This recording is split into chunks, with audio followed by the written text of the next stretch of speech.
नमस्कार विद्यार्थियों, YouTube channel पे आपका पुनः स्वागत है। आनुवंशिकी की व्याख्यानमाला की श्रृंखला में अब तक हमने क्लासिकल जेनेटिक्स में मेंडल के नियमों और मेंडल के प्रयोगों के बारे में पढ़ा। हमने एक संकर संकरण, द्विसंकर संकरण प्रयोगों के बारे में पढ़ा, तो उसके आधार पर मेंडल ने जो नियम प्रतिपादित किए उनके बारे में जानकारी प्राप्त की। इसके बाद में मेंडल के प्रयोगों के बाद में कुछ अलग प्रकार की स्थितियां देखने को मिली जो मेंडल ने अपने प्रयोगों के दौरान जिनका सामना नहीं किया था। हमने देखा कि मेंडल ने जिन 7 विपर्यासी लक्षणों का चयन किया था, समष्टि में उस प्रत्येक लक्षण के जीन के लिए 2 ही युग्म विकल्प या एलील मौजूद थे और उन दोनों युग्म विकल्पियों के मध्य प्रभाविता का जो कॉन्सेप्ट था वो लागू हो रहा था, अर्थात उनमें एक एलील प्रभावी था और दूसरा अप्रभावी था, और प्रभावी एलील की उपस्थिति में अप्रभावी एलील अपना लक्षण प्रकट कर पाने में असमर्थ था। अर्थात जैसे पौधे की लंबाई के लक्षण के लिए हमने देखा कि कैपिटल टी जो एक एलील है वो जब मौजूद होता है तो उसके साथ अगर स्मॉल टी होने पर भी विषम युग्मजीय अवस्था में जो लक्षण प्ररूप है वो प्रभावी एलील अर्थात कैपिटल टी का ही प्रकट होता है और पौधा लंबा दिखाई देता है। लेकिन उसके बाद के प्रयोगों में ये देखा गया कि हमेशा ऐसा नहीं होता है। कई बार जब दोनों एलील विषम युग्मजीय अवस्था में मौजूद होते हैं तो प्रभावी एलील का लक्षण न प्रकट होकर कोई तीसरे प्रकार का ही लक्षण प्रकट होता है। तो ऐसी स्थितियों में हम देख सकते हैं कि एलेलिक इंटरेक्शन जो है, यानी 2 एलील्स के मध्य की जो अंतःक्रिया है उनमें केवल प्रभाविता ही नहीं होती है बल्कि उनके बीच में कुछ अलग स्थितियां भी हो सकती हैं। उन्हीं स्थितियों पर आगे हम विचार करेंगे। जिसमें एक है अपूर्ण प्रभाविता या इनकम्प्लीट डोमिनेंसी। इनकम्प्लीट डोमिनेंसी से तात्पर्य है कि जब 2 एलील विषम युग्मजीय अवस्था में मौजूद हों और ऐसी स्थिति में किसी एक एलील का लक्षण प्रकट न होके कोई मध्यवर्ती लक्षण प्रकट होता है, अर्थात कोई भी एलील किसी दूसरे एलील पे प्रभावी नहीं होता है, तो ऐसी स्थिति में जो तीसरा मध्यवर्ती लक्षण प्रकट होता है वह अपूर्ण प्रभाविता को दर्शाता है। अर्थात प्रभावी एलील पूर्णतया किसी दूसरे एलील के लक्षण प्रकट होने के प्रभाव को संदमित नहीं कर पाता है और एक तीसरा मध्यवर्ती लक्षण प्रकट होता है। अपूर्ण प्रभाविता का जो उदाहरण है वो उदाहरण जो हम यहाँ पर बात कर रहे हैं वो 4 o'clock प्लांट यानी मिराबिलिस जलापा नामक पादप में पुष्प के रंग के लक्षण की वंशानुगति इसी प्रकार से होती है। मिराबिलिस जलापा या 4 o'clock प्लांट में 2 प्रकार के पुष्प दिखाई देते हैं, लाल पुष्प और सफ़ेद पुष्प। कुछ लाल पुष्प वाले पादपों का संकरण सफ़ेद पुष्प वाले पादपों के साथ कराया गया तो देखा गया कि F1PD में एक तीसरे प्रकार के ही पुष्प का लक्षण प्रकट होता है और वे पुष्प गुलाबी रंग के दिखाई देते हैं। अर्थात यहाँ पर ना पुष्प का रंग लाल प्रकट होता है ना सफ़ेद। अगर यहाँ पर प्रभाविता लागू होती तो F1PD में जो पादप होते उनके पुष्प का रंग लाल ही दिखाई देता। अब जब हम इसको समझते हैं तो हम देख सकते हैं कि लाल पुष्प का जो जीनोटाइप है उसको हम कैपिटल R और कैपिटल R से रिप्रेजेंट कर रहे हैं। सफ़ेद पुष्प को स्मॉल r से रिप्रेजेंट करते हैं। यहाँ पर कैपिटल R और स्मॉल r केवल इसको समझने के लिए हम यहाँ पर प्रकट करते हैं। इसको हम किसी दूसरे तरीके से भी लिख सकते हैं। तो F1PD में जो पादप दिखाई देते हैं उनका जो पुष्प का रंग है वो गुलाबी दिखाई देता है। तो यहाँ हम कैपिटल R और स्मॉल r दोनों मौजूद हैं। कैपिटल R की मौजूद होने पर भी पुष्प का रंग लाल नहीं दिखाई देता है, यानी यहाँ पर एक तीसरा लक्षण प्रकट होता है जो गुलाबी रंग दिखाई देता है। तो ये एक अपूर्ण प्रभाविता का उदाहरण है। जब इन F1PD के पादपों के मध्य स्वपरागण कराया जाता है तो स्वपरागण के बाद में जो F2PD प्राप्त होती है उसमें 3 प्रकार के लक्षण प्ररूप प्रकट होंगे। प्रत्येक 4 पादपों में से एक पादप ऐसा होगा जिसके पुष्प का रंग लाल होगा, 2 पादप ऐसे होंगे जिनके पुष्प का रंग गुलाबी और एक पादप ऐसा होगा जिसके पुष्प का रंग सफ़ेद प्राप्त होता है। तो हम देख सकते हैं कि F2PD में जो लक्षण प्ररूप अनुपात है वह लक्षण प्ररूप अनुपात और जीन प्ररूप अनुपात समान प्राप्त होता है और वह 1:2:1 प्राप्त होता है। जबकि हमने देखा था कि जब प्रभाविता मौजूद होती है तो लक्षण प्ररूप अनुपात 3:1 प्राप्त होता है, यानी कोई 2 जीनोटाइप किसी एक ही फिनोटाइप को रिप्रेजेंट कर रहे होते हैं, लेकिन यहाँ पर तीनों प्रकार के जीनोटाइप 3 अलग अलग प्रकार के फिनोटाइप को रिप्रेजेंट करते हैं। तो यहाँ अपूर्ण प्रभाविता या ऐसा ही हम आगे सह प्रभाविता में पढ़ेंगे। तो यहाँ पर F2PD में लक्षण प्ररूप अनुपात यानी फिनोटाइपिक रेशियो और जीन प्ररूप अनुपात अर्थात जीनोटाइपिक रेशियो समान प्राप्त होते हैं। तो 1:2:1 एक संकर संकरण प्रयोग के दौरान प्राप्त होता है। तो अपूर्ण प्रभाविता मिराबिलिस जलापा में देखी गई। मेंडल ने इस प्रकार की सिचुएशन को फेस नहीं किया था, अतः उन्होंने कहा कि कोई भी दो एलील में से एक प्रभावी होता है और दूसरा अप्रभावी होता है। तो ये मेंडल के नियम के अपवाद बाद में देखे गए। उसी प्रकार से एक दूसरी स्थिति भी दो एलील्स के मध्य अंतःक्रिया के दौरान प्रकट होती है, जिसको सहप्रभाविता या कोडोमिनेंसी कहा जाता है। ये कमोबेश अपूर्ण प्रभाविता के समान है, लेकिन यहाँ पर हम देखते हैं कि दोनों एलील समान रूप से अपने लक्षण को प्रभावित करते हैं। जहाँ अपूर्ण प्रभाविता में कोई भी एलील किसी दूसरे एलील को संदमित नहीं करता है, वहीं सहप्रभाविता में दोनों एलील समान रूप से अपने लक्षण को प्रकट करते हैं। तो समान रूप से जब वो अपने लक्षण को प्रकट करते हैं तो विषम युग्मजीय अवस्था में उन दोनों एलील के लक्षण प्ररूप का एक मध्यवर्ती लक्षण प्ररूप प्राप्त होता है। जैसा कि हम इसको ब्लड ग्रुप अपने उदाहरण स्वरूप इसको हम देखें तो हमारे रक्त समूह में जो एबीओ ब्लड ग्रुप टाइप है उसमें सहप्रभाविता देखी जाती है। एबीओ ब्लड ग्रुप टाइप एक मल्टीपल एलेलिज्म का भी उदाहरण है, जिसको हम मल्टीपल एलेलिज्म या बहुयुग्म विकल्पिता में आगे पढ़ेंगे। तो यहाँ पर 3 एलील होते हैं, IA, IB और IO। तो IA और IB के बीच में सहप्रभाविता दिखाई देती है, अर्थात ये दोनों एलील अपने समान रूप से लक्षण प्ररूप को प्रकट करते हैं, जिससे इन दोनों का विषम युग्मजीय अवस्था में उपस्थित होने पर एक तीसरा मध्यवर्ती AB ब्लड ग्रुप प्राप्त होता है। उसी प्रकार MN ब्लड ग्रुप में भी सहप्रभाविता दिखाई देती है। तो सहप्रभाविता में जब कोई भी जीन या कोई भी एलील किसी दूसरे पे प्रभावी नहीं होता और दोनों समान रूप से अपने लक्षण को प्रकट करते हैं, तो एक तीसरा मध्यवर्ती लक्षण इस दौरान प्राप्त होता है। सहप्रभाविता के दौरान भी F2PD में फिनोटाइपिक रेशियो और जीनोटाइपिक रेशियो समान प्राप्त होगा, वह 1:2:1 होगा, अर्थात जितने जीनोटाइप होंगे उतने ही फिनोटाइप प्राप्त होंगे। तो सहप्रभाविता और अपूर्ण प्रभाविता ये कुछ एलेलिक इंटरेक्शन के एग्जाम्पल हैं जिसको मेंडल ने नहीं देखा था, ये प्रभाविता से थोड़े हटकर हैं। उसी प्रकार से एक और स्थिति जिसका सामना नहीं किया था वह मल्टीपल एलेलिज्म या बहुयुग्म विकल्पिता कहलाती है। मेंडल ने जिन 7 विपर्यासी लक्षणों का चयन किया था, समष्टि में उन प्रत्येक लक्षण के लिए उत्तरदायी जीन के 2 ही एलील विद्यमान थे, कोई तीसरे प्रकार का एलील नहीं था। अतः मेंडल ने कहा कि प्रत्येक लक्षण के लिए 2 प्रकार के कारक मौजूद होते हैं, जिसमें से एक प्रभावी होता है, दूसरा अप्रभावी होता है। परंतु बाद के प्रयोगों में या आज के ज्ञान के अनुसार हम जानते हैं कि समष्टि में, एक पॉपुलेशन में या एक स्पीसीज में किसी एक लक्षण के लिए उत्तरदायी जीन के 2 से अधिक प्रकार के एलील भी संभव हो सकते हैं, और उन 2 से अधिक प्रकार के एलील के मध्य किस प्रकार का इंटरेक्शन होता है, उनके मध्य प्रभाविता है या वो सहप्रभावी हैं अथवा वो अपूर्ण प्रभावी हैं, उसके आधार पे उसका फिनोटाइप जो है वो तय होता है।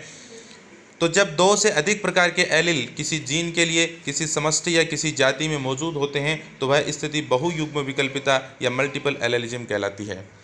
अब मान लीजिए कि किसी लक्षण के लिए उत्तरदायी जीन के समष्टि में n प्रकार के एलील हैं, तो उसकी कितने संभावित जीनोटाइप हो सकते हैं, इसकी गणना हम एक फॉर्मूले के द्वारा कर सकते हैं। वो सूत्र है n गुणा n+1/2। जैसे मान लीजिए कि किसी जीन के 3 एलील मौजूद हैं, तो इसको सूत्र में रखेंगे तो 3 × 3+1 अर्थात 4/2 अर्थात 12/2 यानी 6 संभावित जीनोटाइप यहाँ पर प्राप्त हो सकते हैं। तो जितने भी प्रकार के एलील होंगे, जैसे मान लीजिए 4 हैं तो वो 10 प्राप्त हो जाएंगे, 4 × 5/2 तो वो 10 प्राप्त हो जाएगा। तो जितने भी हमको ऐसा प्रश्न मान ली पूछ लिया जाए तो जितने भी एलील मौजूद हैं उसको इस फॉर्मूले में हम लिखकर उसके संभावित जीनोटाइप ज्ञात कर सकते हैं। यहाँ पर हम मनुष्य के एबीओ रक्त समूह का एग्जाम्पल लेके चल रहे हैं। एबीओ ब्लड ग्रुप की जो वंशानुगति है यह एक मल्टीपल एलेलिज्म का उदाहरण भी है, साथ में ये कोडोमिनेंसी या सहप्रभाविता का उदाहरण भी है। मनुष्य का एबीओ रक्त समूह में समष्टि में 3 प्रकार के एलील मौजूद होते हैं, जिनको IO, IA और IB से रिप्रेजेंट किया जाता है। यहाँ पर IA और IB ये दोनों एलील सहप्रभावी हैं, अर्थात ये दोनों समान रूप से अपने लक्षण प्ररूप को व्यक्त करते हैं। तो जब ये दोनों मौजूद होते हैं तो ऐसी विषम युग्मजीय अवस्था में दोनों का मध्यवर्ती लक्षण प्ररूप प्रकट होता है। लेकिन IA और IA के बीच में अगर हम एलेलिक इंटरेक्शन देखें तो IA IO पर प्रभावी है, यानी IA की मौजूदगी में IO अपना लक्षण प्ररूप प्रकट नहीं कर पाता। IB है वो भी IO पर प्रभावी है, अर्थात इनके बीच में प्रभाविता का संकल्पना मौजूद होती है। तो हम देख सकते हैं कि IO है वो एक अप्रभावी एलील है, जबकि IA और IB दोनों प्रभावी एलील हैं, लेकिन जब ये दोनों मौजूद होते हैं तो ये सह प्रभावी एलील के रूप में कार्य करते हैं। तो इन 3 एलील के कारण यहाँ पर 6 प्रकार के जीनोटाइप संभव होते हैं, जिसका हम फॉर्मूले के द्वारा गणना कर सकते हैं। तो 6 प्रकार के जीनोटाइप मैंने यहाँ पे लिखे हैं। तो यहाँ पर जब IA या IO होता है या IA होता है तो लक्षण प्रारूप के रूप में ब्लड ग्रुप A प्रकट होगा, यानी IA है वो ब्लड ग्रुप A को प्रकट करता है, एंटीजन A को बनाता है, जिसके कारण रक्त समूह A प्राप्त होता है। दूसरा जो रक्त समूह B तब प्राप्त होता है जब दोनों एलील IB हों अथवा एक एलील IB और दूसरा IO हो। तीसरा जो रक्त समूह AB तब प्रकट होता है जब IA व IB एलील मौजूद होते हों। और चौथा रक्त समूह जो O है वो तब प्रकट होता है जब दोनों ही एलील IO के रूप में हों। तो ये 4 प्रकार के फिनोटाइप इन 6 प्रकार के जीनोटाइप से बनते हैं, जिनमें ब्लड ग्रुप A और ब्लड ग्रुप B के लिए 2-2 जीनोटाइप संभव हैं, जबकि ब्लड ग्रुप AB और ब्लड ग्रुप O के लिए केवल एक प्रकार का जीनोटाइप ही संभव होता है। वास्तव में क्या होता है कि जो IA है वो एंटीजन A का निर्माण करता है। जैसे RBC पर मौजूद एक H स्ट्रक्चर जो है, एक H जो अणु है, उसके साथ IA एंटीजन एक एंजाइम का निर्माण करता है जो उस H स्ट्रक्चर के साथ एक विशेष अणु को जोड़ देता है, जिसे एंटीजन A बनता है। उसी प्रकार IB एक दूसरे प्रकार के एंजाइम का निर्माण करता है जो H स्ट्रक्चर पर एक विशेष प्रकार के अणु को जोड़ देता है, जिसे एंटीजन B बनता है। IO किसी भी प्रकार के एंजाइम का निर्माण नहीं करता है, जिससे H स्ट्रक्चर जो RBC पर मौजूद है वही विद्यमान रहती है। तो जब किसी व्यक्ति में IA और IB दोनों प्रकार के एलील मौजूद होते हैं, तब दोनों प्रकार के एलील मौजूद होते हैं तो वो दोनों प्रकार के एंजाइम बनते हैं, जिससे एंटीजन A भी RBC पर बनता है और उसी प्रकार एंटीजन B भी बनता है। तो जब एंटीजन A और एंटीजन B दोनों RBC पर मौजूद होते हैं तो हम जानते हैं कि ब्लड ग्रुप AB बनता है, और जब केवल A प्रकार के एंटीजन RBC पर मौजूद होते हैं तो ब्लड ग्रुप A बनता है, और जब कोई भी एंटीजन RBC पर मौजूद नहीं होता है तो वह ब्लड ग्रुप O बनता है। तो हम ब्लड ग्रुप की रक्ताधान कैसे होता है ये हम फिजियोलॉजी के दौरान पढ़ चुके हैं। यहाँ पर उसकी वंशानुगति कैसे होती है इसको मैंने आपको समझाया है। उसकी आनुवंशिकी क्या है ये हम समझ सकते हैं। ये एक मल्टीपल एलेलिज्म और कोडोमिनेंसी दोनों का एक अच्छा उदाहरण है। रक्त समूह की जो वंशानुगति है उसका एक बहुत बड़ा इम्पोर्टेंस, एक बहुत बड़ा महत्व है। विवादास्पद पैतृकता को इसके द्वारा हल किया जा सकता है। कई बार हॉस्पिटल में बच्चों की अदला बदली हो जाती है, उस दौरान ये पता लगाना मुश्किल होता है कि किसी बच्चे के रियल मदर और फादर कौन है। ऐसी स्थिति में बच्चे का ब्लड ग्रुप और माता पिता के ब्लड ग्रुप को ज्ञात करके और उससे एक संभावना व्यक्त की जा सकती है कि ये बच्चा उनका है या नहीं है। अब मान लीजिए कि फादर और मदर का ब्लड ग्रुप दोनों का O है और बच्चे का ब्लड ग्रुप A है, तो ऐसी स्थिति में हम कह सकते हैं कि वह बच्चा उनका नहीं हो सकता, क्योंकि जिन माता पिता का ब्लड ग्रुप दोनों का अगर O है तो उनकी संतान होगी, उनका ब्लड ग्रुप O ही होगा। तो इस प्रकार से बहुत प्रकार की संभावनाएं बनती हैं। तो उन संभावनाओं के आधार पे हम कुछ हद तक विवादास्पद पैतृकता को हल कर सकते हैं। तो यह 3 जो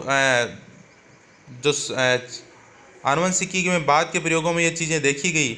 अब क्षय प्रभाविता, अपूर्ण प्रभाविता और मल्टीपल एलेलिज्म, जिसका सामना मेंडल ने अपने प्रयोगों के दौरान नहीं किया था, तो ये चीज़ें बाद के प्रयोगों में देखी गई। इसके बाद में एक और चीज़ आती है परीक्षार्थ संकरण या टेस्ट क्रॉस। टेस्ट क्रॉस क्या है?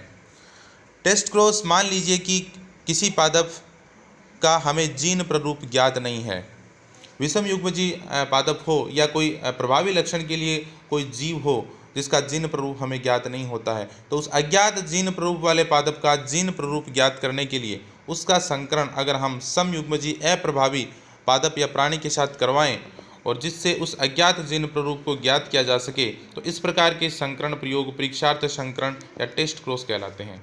जैसे मान लीजिए कि हम एक संकरण प्रयोग में परीक्षार्थ संकरण करते हैं, तो एक लंबे पादप के लिए हमें पता है कि 2 प्रकार के जीनोटाइप संभव होते हैं। एक जीनोटाइप जो समयुग्मजी प्रकार का होता है, जिसमें दोनों एलील समान होंगे, वो कैपिटल टी से हम उसको रिप्रेजेंट करते हैं।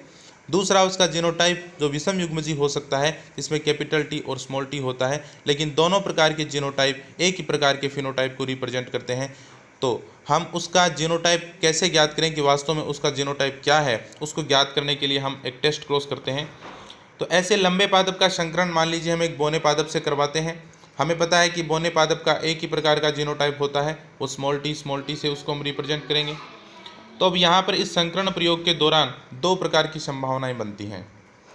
दो प्रकार की संभावना ये है कि अगर F1PD में सभी पादप लंबे प्राप्त होते हैं या फिर F1PD में 50% पादप लंबे और 50% पादप बौने प्राप्त होते हैं।